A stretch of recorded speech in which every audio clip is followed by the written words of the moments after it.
Hello, my name is Matthias, and welcome to the FPL Scope and my team selection video for Game Week 31, where we have a lot of things to go through. We have just a short turnaround between Game Week 30 and Game Week 31, and there's a lot of different plans and different things we need to talk about. First and foremost, we're going to talk about my Game Week 30 score. Then we're going to take a look at my free hit draft for Game Week 30 as well, see how that compares to my own score. We're also going to take a look at the Manager of the Week from Game Week 30. And their plans going into Game Week 31. We're going to make a free hit draft for Game Week 31. And then finally, I'm going to talk about my own plans for Game Week 31 with my own team as well, where I'm going to activate the assistant manager chip. So yeah, a lot of things to get through. Let's go to Game Week 30 the first and foremost, which is where I wildcarded in Game Week 30. I couldn't wait for Game Week 31 because I am going to use the assistant manager chip. So I had to use it in Game Week 30. I activated it as soon as Game Week 29 started actually. So like long time ago. And then as time went along and more players got injured and stuff, several people did the same thing and wildcarded in Game Week 30. But I think I was actually one of the better ones, or I know that I'm one of the ones that came out on top in terms of the score for Game Week 30. Managed to got 65. It's actually 64 points because Rogers got one point removed from his bonus points. But 64 points this game week in total, which means that I got another green arrow up to 103k overall, which I'm really happy about. Finally starting to see some progress, and now I'm going to use this assistant manager chip as well, which is going to help me even further. But when it comes to my wildcard drafts in general, I had a couple of pluses in midfield, namely, which is where I struggled the most in terms of picking the players that I wanted to have. I ended up going with Saka and starting Saka rather than going with Foden. That ended up being a good idea because Saka, even though he didn't start the match, came on and scored a goal and got 8 points, which was fantastic. Also had Rogers playing against Brighton, and he managed to get 2 assists and 2 bonus points, I think, in the end, which ended up being a 10-pointer for Rogers. Fantastic for him. And also Anthony Elanga, who scored the winning goal for Nottingham Forest against his old team, Manchester United. I was really surprised to see not that many people at all having Elanga, and I guess it makes sense seeing as Nottingham Forest have just a small chance of getting a double game week in Game Week 36 if they do reach the FA Cup final, but they don't have any double game weeks before that. But I figured Elanga was really cheap. I couldn't choose a Crystal Palace player because I wanted to use assistant manager chip on Glasner, so I couldn't go with Sarr like many other people did. And I felt like Elanga just had a really good game coming up in Game Week 30 and was just like a nice player to have for a really cheap price for the rest of the season pretty much. So really happy with that. 11 points from Elanga. Also got 8 points from Isak and 9 points from Marmoush, but those guys are pretty popular players overall. Sadly, I went for Salah as captain, which didn't really work out. Both Isak and Marmoush got more points than him, but that's just how it is sometimes with Salah. I pledged to just captain Salah every single game week, and he's not really looking that good in terms of open play recently, which is a bit of a worry, but I'm still going to keep faith in Salah, and I'm hoping that the fact that he blanked this time around is going to mean that people are going to go away from him as captain in Game Week 31, and he's going to be a nice differential captain for that game week for me. So still happy with Salah all around. My defense had both Gabriel and David Raya from Arsenal. Both of them went through the game without getting a clean sheet in the end. Gabriel was injured pretty early and was subbed off, and now he's out for the season. So just bad luck, I guess, in terms of the wildcard. We couldn't really foresee that happening with Gabriel. He was going to be nailed otherwise, but now he's out for the season and he needs to be changed for at least Game Week 33, which we'll get into when it comes to my plan for Game Week 31 as well. David Raya almost kept a clean sheet until the end, which would have given him like 2 bonus points, I think, as well. So kind of annoyed to see the Fulham goal at the end there, but that's something that happens sometimes. I'm still pretty happy that I have Raya for the foreseeable future, especially with Gabriel now injured and me struggling to have Arsenal defenders, I guess, more so than before. Also Munoz and Mateta, really disappointing from the Crystal Palace boys. Luckily for me, I wasn't even tripled up, which is the case for most other people. Really disappointing to see them get nothing against Southampton, basically. Just 1-1 result for Matthias Franza was the only goal scorer. So yeah, 2 points for Munoz, 1 point for Mateta, not the best. But apart from that, this is a really good game week overall. Another downside to my wildcard was the fact that I went with Todibo for some reason. I figured he was going to play every single game. He had been working himself back into fitness and got 90 minutes in Game Week 29. Figured he was going to be set to start because he is just a lot better than Mavropanos, but for some reason he was benched for Game Week 30. So hoping it's just like load management and making sure that he's not going to be too tired, and hoping that he's going to be back into the swing of things. But it's not ideal to have like my backup defender out as well, which is going to hamper me a bit for the next game week potentially as well. So we're going to get into that for the game week 31 plans. But overall, really happy with my wildcard. Gordon is another one that is a bit of an unsure thing. He still hasn't really trained with Newcastle, which is kind of worrying before the Monday game against Leicester. But we've seen in the past that he can have a pretty short turnaround and play. So hoping he's going to play. And Isak also is a bit of a doubt there. So we'll see what happens with the Newcastle boys. But it would be really a big shame if they are out against Leicester. And even more of a shame if they're out in game week 32 where they have a double game week as well. So yeah, we'll get into that more in terms of my game week 31 team and the Leicester or the Newcastle players against Leicester later on. But let's move on to the free hit draft that I had for game week 30 as well, which for the second game week in a row has scored less than my own actual team. So I'm actually getting pretty close when it comes to my own rank compared to the free hit rank, because I do make a free hit team every single game week, and I have tallied up the points from every single game week as well. And I'm on 2,052 points when it comes to my free hit teams scores in total so far this season. 55 points this game week, 10 points or 9 points I guess less than my own team. And that's down to the fact that I had Saka and Rodgers, who I had like decent amount of faith in, but not enough to have them in the free hit draft. In the free draft, I actually went for Foden, who once again was a bit of a disappointment, but he did come off as a substitute for my team because he didn't come on as a substitute for Man City, which meant that I got 7 points from the free hits projected draft as well from Timber, who did manage to get a clean sheet for Arsenal because he was subbed off with an injury before they conceded that final goal. So yeah, pretty lucky there with the Timber points. But otherwise, the team is pretty similar to my own team. It's just that I had Sar, who also blanked, obviously, didn't really do much. And that's pretty much it. Sar and Foden were the two differences from my own team, and they didn't perform as well as Rodgers and Saka did. So yeah, 55 points, still a decent game week overall. Still was like a decent free hit draft for you guys if you were free hitting for some reason in game week 30, which I did say would not be advisable, but I'm going to do a free hit draft every single game week anyway, just to show you which players I think are the best for the game weeks that are, or the game week that is coming up. And that I'm going to talk about in the videos for my team selection. So yeah, all in all, decent draft, I guess. And my free drafts are okay, mediocre. This season should have been a higher rank overall, but yeah, it's pretty tough still to pick free hit drafts, even though you can do unlimited transfers. It is a bit difficult to select the best players every week anyway, because it is kind of random who scores and who doesn't score every single game week. But yeah. That's pretty much what I need to say about Game Week 30. Let's move on to someone that had a better game week in Game Week 30, the manager of the week this week, which is none other than Jeffrey Wang, who got 70 points after doing 2 transfers and also activating the assistant manager chip, and by that using the final chip remaining of the season. So you can see there down in the right bottom corner, wildcard, triple captain, bench boost, free hit, assistant manager chip, all have gone out the window now. No more chips to lean on for the rest of the season, but luckily for this manager, 34k overall, which is fantastic. Really, really good rank at this point of the season, but that's going to come down a little bit when it comes to the chips used. But still, the assistant manager chip is still active for Game Week 31 and Game Week 32 as well, so there are more possibilities to gain even more points, especially in Game Week 32. I think with Glasner as the assistant manager could be really, really nice. Overall for this team, 70 points is obviously amazing. 2 Nottingham Forest defenders keeping a clean sheet against Man United, helping a lot with that. Sells with 8 points. He just continues to be the best goalkeeper in the game this season, and I'm still ruining the day when I went for Robert Sanchez over Sells on my Game Week 6 wildcard. That has cost me so many points across the season. But yeah, it is what it is, I guess. Milinkovic with 6 points as well. The rest of the defense, Gabriel, who got injured, Saliba, who conceded late, and Munoz as well, who conceded against Southampton. Midfield, also Captain Salah, this manager actually, which is interesting that the manager of the week captain someone that blanked. That's not really what usually happens, but I guess this assistant manager chip helped in that regard to get the 70 points and get the manager of the week for this game week. Palmer with 6 points as well. Nice to have him and get an assist at least, and some bonus points, or 1 bonus point I think.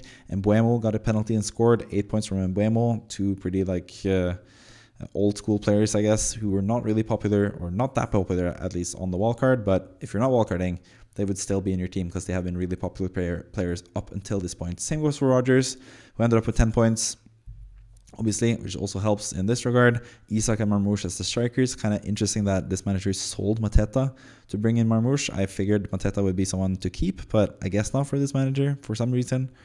probably has the reasons for why they did that. Also, they trend to Saliba. And there's a lot of injury issues with this team as well, which you need to sort of address for the next few game weeks, with Kluivert still being out like slightly, probably not going to play against West Ham. Chris Wood out for a while, probably going to miss the game week 34, which is the main game week to go for this manager who has no chips left, no free hits to use in game week 34. And also Lewis Hall, who's also out for the season for Newcastle. So yeah, there's a couple of things to change with this team, but overall, obviously, really good rank, really good score this game week, and that's why you're the manager of the week. And if anyone of you guys watching want to be manager of the week as well, you can join the league, the FPL Scope Mini League, with the league code hpxeri. And if you get the highest score in one particular game week, you'll get featured on a video just like Jeffrey Wang is right now. And not only are we going to talk about the past game week, we're also going to talk about the next game week and some like more projections for the team for going into the future. So let's do that with Jeffrey Wang as well for this game week. This is the game week 31 plans. In my opinion, what you should do for game week 31, if you're watching, would be nice to know from you as well down in the comments. If you are a regular watcher of this YouTube channel, that would be really nice if you actually are that. Some managers of the week probably don't watch and others do. So yeah, always nice to hear from you guys if you have been the manager of the week and you have been featured, and yeah, to see you in the comment section basically. But yeah, 2 free transfers, 0.5 in the bank, and quite a lot of issues. So I think you should actually use your 2 free transfers already from the team. You have basically potentially just 9 players, so you really need to use 2 transfers in my opinion. The one first transfer is pretty easy. Gabriel is out for the season. There's no reason to keep him basically at all. And since you have an immediate need, I feel like Dan Burn is the best pick because he both plays in Game Week 34 and has a double game week in Game Week 32. So it makes a lot of sense for me to bring in Dan Burn. You could bring in someone like Livramento, for example. Trippier is now a bit of a doubt, so I would stay away from him. You could go with Fabian Schär as well if you want to go with someone a bit differential in defense, but I figure you should just save the money and get the cheapest guy in Burn, who has been a really good FPL player or really solid FPL player over the years, basically. The second transfer I would do would be to do Chris Wood out, just because you can get some pretty interesting strikers, and Chris Wood is most likely going to be out until game week 35, 36. I don't think he's going to play in blank game week 34, where you need all the players that you can get, basically. So I would sell Chris Wood as well, and I think Mateta would actually be like a decent choice to bring in for him, but considering you didn't sell Wood, you did sell Mateta last time around, I figure you don't want Mateta, but honestly, that would be the striker that I would go for normally. But since you just sold him, I guess you have lost faith in him or something like that, so I think there are some other good alternatives, namely Ollie Watkins, who was rested, I hope, for this past game week. I think he's going to be back playing as a striker for Aston Villa going forward now. He has a double game week, obviously, in coming up in game week 33, potentially double game week in game week 36 as well, so I think he's a really nice player to have. You could always sell him as well in game week 34 if you need to have another player in that position, but I don't think it's that big of a worry. I think you have enough free transfers and enough players playing in that game week, even though you have a couple of injuries to fix your team with as well. If you want to go with someone a bit differential, I think you can go with Solanke. He has not really been in good form, and Spurs have not really looked that good, but they do have Southampton at home. They do have a potential for double game week in game week 36 as well, and they do play in game week 34, so you get a lot of nice pluses there with Solanke, who has been really good in the past. He's been a really good striker. Just last season, he got 19 goals, so he could be a good choice, even though Spurs are still struggling a bit when it comes to attacking football and stuff. But Southampton is a team that most people should be able to beat, even Spurs. So I think Solanke is a kind of a fun differential player to go for as well in attack here. But yeah, I would probably go with Mateta personally. But for you who just sold Mateta, Watkins seems like a safe choice, and Solanke seems like a nice differential type of guy you can bring in for your team. So overall, I think you're in a pretty good position right now.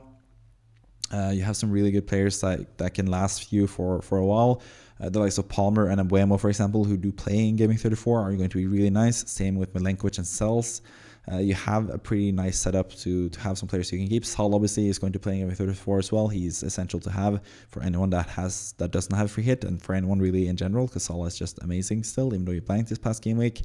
I do still think he's the best captaincy choice, even though there are going to be those that want to go with Isak, especially if there's inclinations that he's going to play this game week. Marmoush against Man United is also a decent alternative for captain. Even Palmer against Brentford could be a decent captaincy choice, but I think Salah is just the safest captaincy choice, so that's who I would go for if I was in your shoes, basically. So yeah, you got to make sure that you have enough players for Game Week 34, though. That's your main priority, since you don't have the free hit still.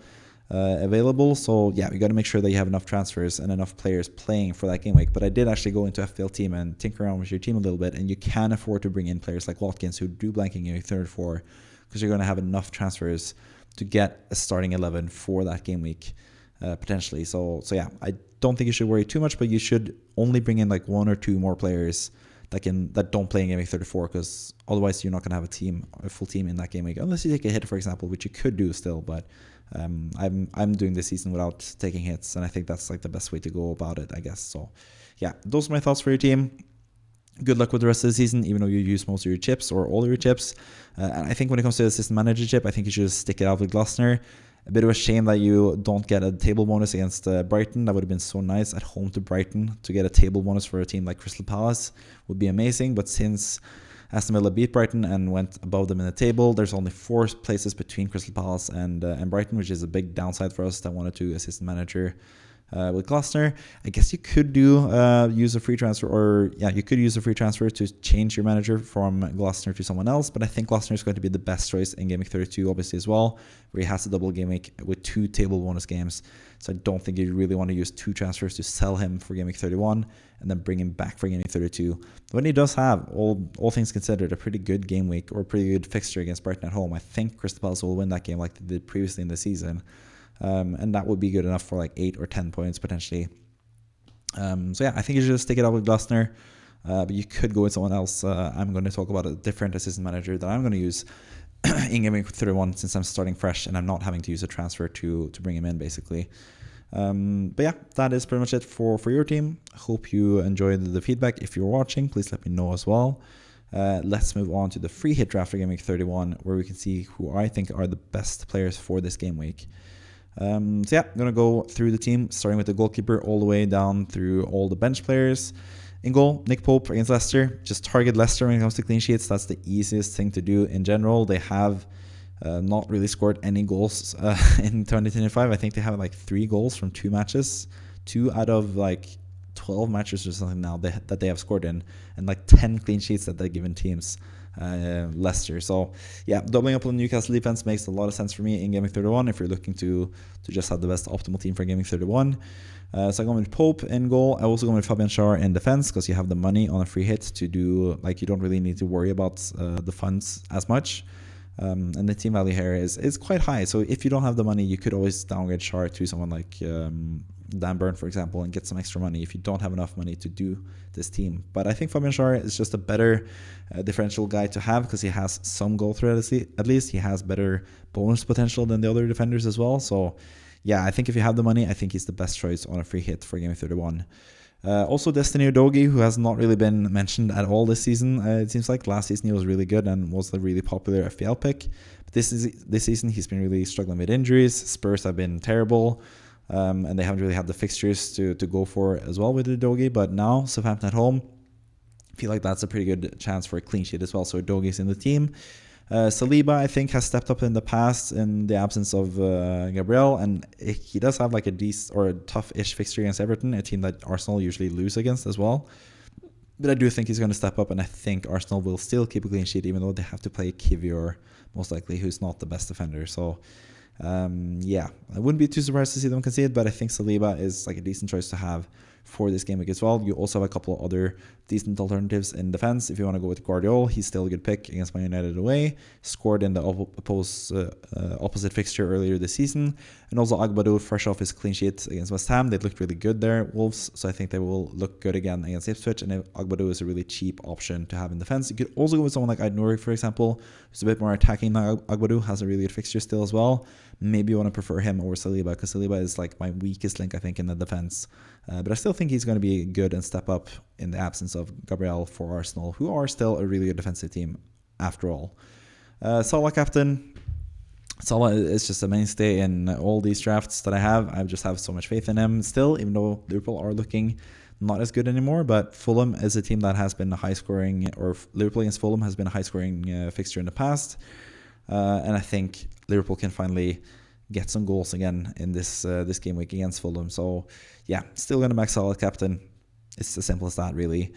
Saka against Everton, I feel like he's going to be fit to start now and ready to play at least 60 minutes, maybe 70, maybe 80, maybe he even gets the 90 minutes. Arteta didn't really want to confirm or deny if he plays 90 minutes or not, but I think Saka has a good chance. And I think Arsenal, like previously in the season when they had Ødegaard back finally, and they had Ødegaard and Saka, and they had all their best players available, they sort of exploded and had a couple of really nice games with a lot of goals until Saka got injured again, and then they really struggled again. So I think Arsenal can have a lot of points going forward nowadays. So I think Saka is a really good choice to have in midfield. Jared Bowen as well, another free hit draft favorite on this channel. Bournemouth at home. Bournemouth are really struggling for form, and West Ham really need to strike back after a disappointing loss against Wolverhampton. So I think Bowen is a good choice against Bournemouth. Feels like a high-scoring game. Bournemouth have been conceding left, right, and center lately, so I think Bowen has a decent chance of scoring goals there as well. And if I may, Ismail Assar, who I think is also still a really good pick. He had 2 goals in the opposing fixture or opposite fixture against Brighton earlier this season. I think Brighton suits him well. And I think he's going to be raring to go as well after a couple of really good matches before that Southampton game, which was a bit of a disappointment. So I still think Sarr is a fantastic player to have. He's the main attacking option from Palace, I think, with Mateta struggling for form, that I want to include in this team. When it comes to strikers, I'm going to punt on Isak still, because if he plays, he is essential. But if he doesn't play, it is a free hit after all. You're going to get a decent player off the bench in Mikel Merino, who's my final midfielder pick. Merino, I think he's playing as a striker now for Arsenal, scoring goals, has scored in the last 2 game weeks, gotten 9 and 10 points in those 2 game weeks. So he just seems like a really nice player to have, especially with Saka back, who I think is going to be a really nice crosser of the ball for Merino to header in some more goals. So if Isak doesn't play, Merino is there to step in as the first guy off the bench. But if Isak does play, he's going to be fantastic against Leicester and could actually be the best captaincy choice if he's fit to play. But yeah, I just feel like Salah is the safer pick. But yeah, Isak against Leicester in the form that he is in currently is absolutely amazing, so he could be really good. Solanke, like I mentioned in the Manager of the Week, I think he's a really nice differential, especially for this game week against Southampton at home. That's a really good fixture, and we've seen Spurs trash Southampton in the past, even though that has been with better iterations of Spurs. But yeah, who knows with Ange Postecoglou now. Anything can happen really with Spurs, and I think Solanke is a decent pick for this game week, especially against Southampton. Marmoush as well. Egyptians do tend to score against Man United, and I think this is going to be a bit of a high-scoring game, hopefully. So I think Marmoush is still a really good player to have. I think he's also like almost essential now. With Haaland out, Marmoush is going to be on penalties, free kicks. He plays as a number 9. He's really selfish when it comes to shots and stuff. He's always looking to get a shot in and get into goal-scoring positions. So Marmoush is just a really good pick against Man United side that have looked a bit better lately, but is still there for the taking, I think. So yeah, Marmoush is my final pick of the team. So yeah, basically talked about all the other bench players apart from the goalkeeper. Areola against Bournemouth at home, just in case Pope doesn't play, but most likely Pope is going to play unless he's dropped for some reason for Dubravka. But yeah, Areola, just a cheap option against Bournemouth. I think that could work out as well. So that's pretty much the free hit team. In terms of who I have from this free hit team, I have 7 out of the 15 players in this squad already. So feeling pretty happy about my wildcard squad, because I have a lot of these players that I consider really strong for Game 31 in my own team as well. But it could be better. It could be better. So let's take a look at my own team and my current plans for this upcoming game week as the final thing we look at for this video.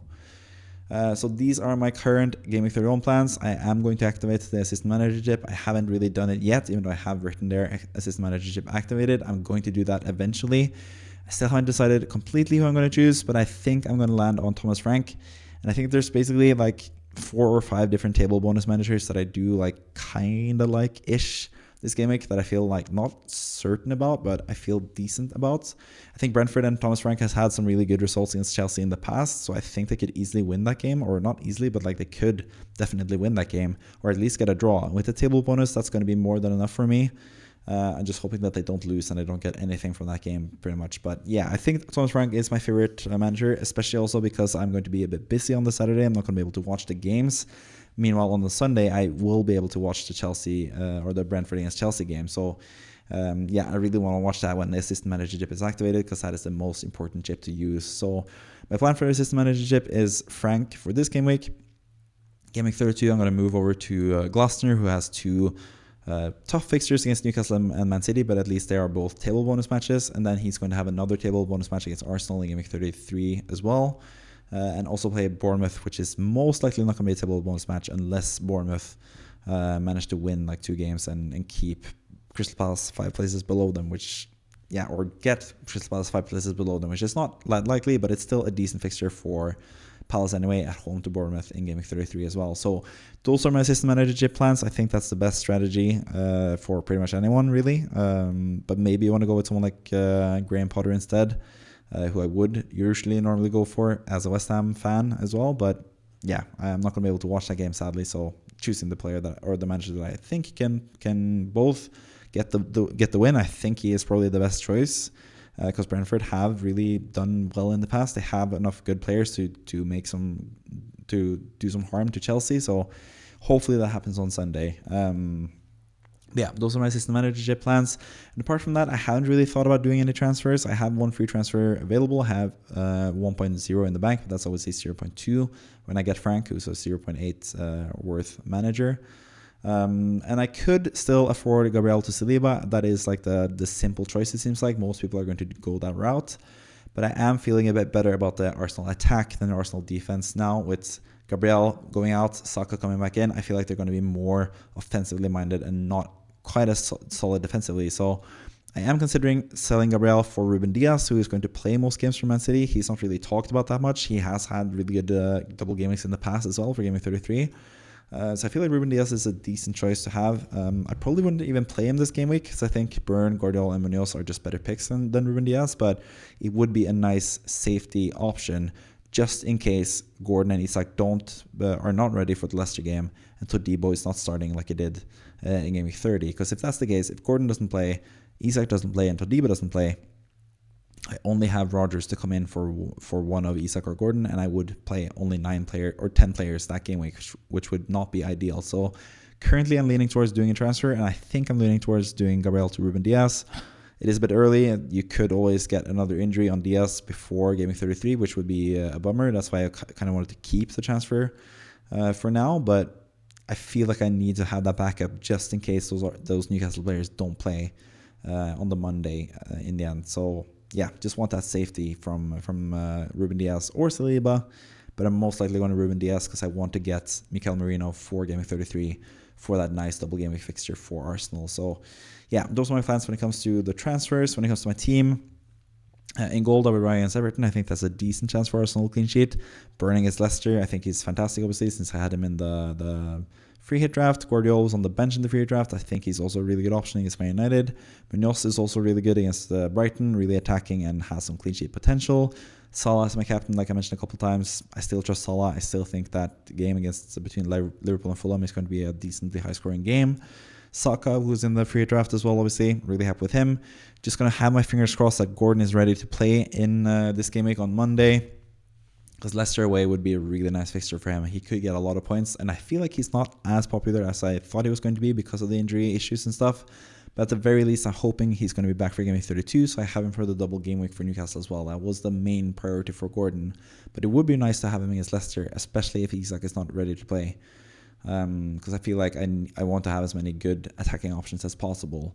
Anthony Elanga gets the nod just ahead of Morgan Rodgers, but I feel like there's a decent chance that at least one of Isak or Gordon doesn't play, so I think Rodgers is going to end up playing anyway. But I'm currently leaning towards Elanga slightly over Rodgers, just because I think Nottingham Forest are better defensively than Aston Villa, so I think Elanga has a better chance of getting points there in that game. We saw Brighton as well, sort of hit Aston Villa on the counter a little bit and almost scoring in that game. Had a goal disallowed as well, so I think Elanga, who's in really good form, is just a player to pick as my final midfielder over Rodgers, but I do feel like it could be Rodgers and Elanga for Gordon, who I think is the least likely to play out of the two Newcastle players, basically. Isak, who I mentioned a couple of times now, Leicester away, really good fixture if he's fit to play. Fingers crossed that he is ready to play in that game. Mateta against Brighton, I am a bit worried about Mateta when it comes to his minutes and stuff. Getting subbed off before the 60-minute mark is not ideal. He's probably still struggling with the head injury or the ear injury that he got from that crazy Millwall goalkeeper. But I'm hoping he's going to be back in form soon. I think he's looking decent in front of goal as well, getting some chances. So I think he's going to score at some point. I'm a huge fan of Mateta, and I'm kind of upset that I didn't have him earlier in the season. So I'm hoping he comes good for me this season, like he did last season when he had like 2 goals in Game Week 38 and secured me that top 10k finish, as you can see from my last season rank. 8,812 I got last season, which was something that I was really happy with. Yeah, so hopefully Mateta can help me. Marmouche is in the team now. Kind of sad for me that Marmouche, who was going to be like my main like differential sort of guy, because I thought most people were going to go with Haaland. I was going to go with Marmouche instead, but then Haaland got injured. Everyone is getting Marmouche now, and I'm not going to be able to feel that differential glow with Marmouche, because he's going to be in pretty much every single team pretty soon now in FPL. So yeah, that's a bit of a shame, but at least I have him. At least I have him ready to play, even though I'm not going to captain him most game weeks. Maybe game week 33, we'll look at that and see how he does until that game week. But before then, I think I'm just going to with Salah this game week and Isak for game week 32 for the double game week, most likely. When it comes to my bench, Areola in goal, just in case Raya doesn't play for some reason.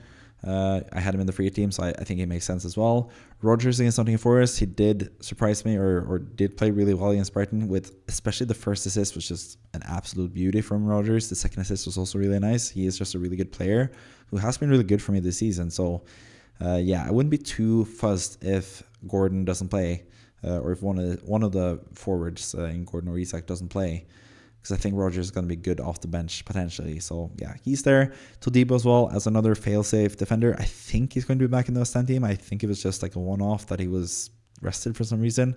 He's just better than Mavropanos, and West Ham didn't really look good at all against Wolverhampton. So I think it's going to be back into the team for Todibo, hopefully. But even still, probably going to sell Gabriel, who's my final bench player, just to have that safety, just in case Todibo doesn't play and Gordon doesn't play and Isak doesn't play, which I talked about pretty much. So I think that's it for all my plans. I do have the bench boost left as well, which I'm not going to be able to use now in gaming 31, 32, or 33 like most people. Most people are using it in either gaming 32 or gaming 33, but I can't do that. I'm going to use my assistant manager chip in those game weeks instead. So I'm just going to use it whenever it feels right, whether that's gaming 35 or 36, which is a double game week, or if it's gaming 38. Yeah, I'm just going to use it whenever it works. Most likely gaming 35 or gaming 36 is what I'm aiming for the bench boost.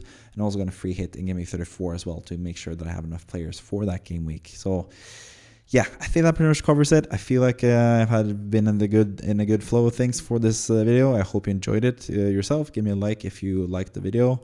Comment down below if there's any comments you have, any questions you have for your team or for your future plans and stuff, or if you have any feedback for me, both when it comes to my content or with my team and stuff like that. Always nice to hear from you guys. So we'd really appreciate it if you comment down below if you have anything to say, basically. So yeah, with all that out of the way, subscribe to the channel as well.